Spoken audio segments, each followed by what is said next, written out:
Sandali pa lang napapansin na nila mga gawi kong parang hindi pambabae. Kasi bis na Chinese Carter, laruan ko ay text sa cholens. Tapos kajamin ko lagi noon mga sigang lalaki sa amin. Nung ako'y mag-high school ay napabarkada sa mga bay. Curious na babae na ang hanap din ay babae. Sa halip na makeup kit, bit-bit ko ay gitara. Tapos pormahan ko lagi ay long sleeves na t-shirt at faded na lonta. Pero nung makilala kita, nagbagong bigla ang aking timpla. Natutuwa ko na magpariban at mag-ahit ng kilay at least once a month. Hindi ko alam kung anong meron ka na sa akin ay nagpalambot ng bigla. Sinong mag-aakalang lalaki pala ang bibiyag sa tulad kong tigreng gala.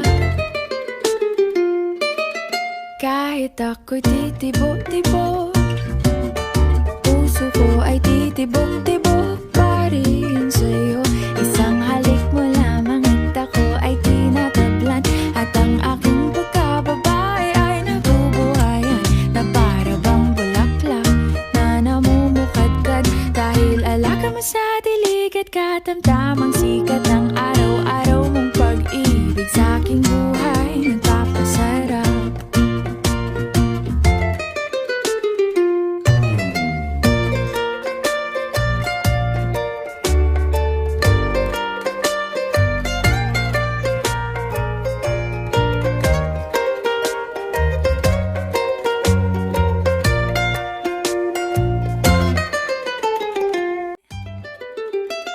Kaya nga noong makilala kita, alam ko na agad na mayroong himala. Natutuwa kong magtakong at napadalas ang pagsuot ng bestidang pula. Pero di mo naman inasam na ako ay magbagong tuluyan para patunayang walang matigas na tinapay sa mainit na kape ng iyong pagmamahal.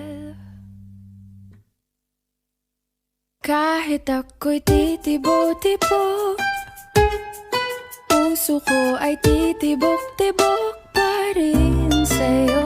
Isang halik mo lamang at ako ay tinatablan.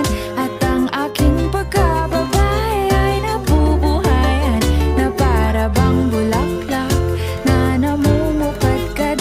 Dahil alaka mo sa dilig at katamtamang sikat ng araw-araw mong pag-ibig sa aking buhay nagpapasarap.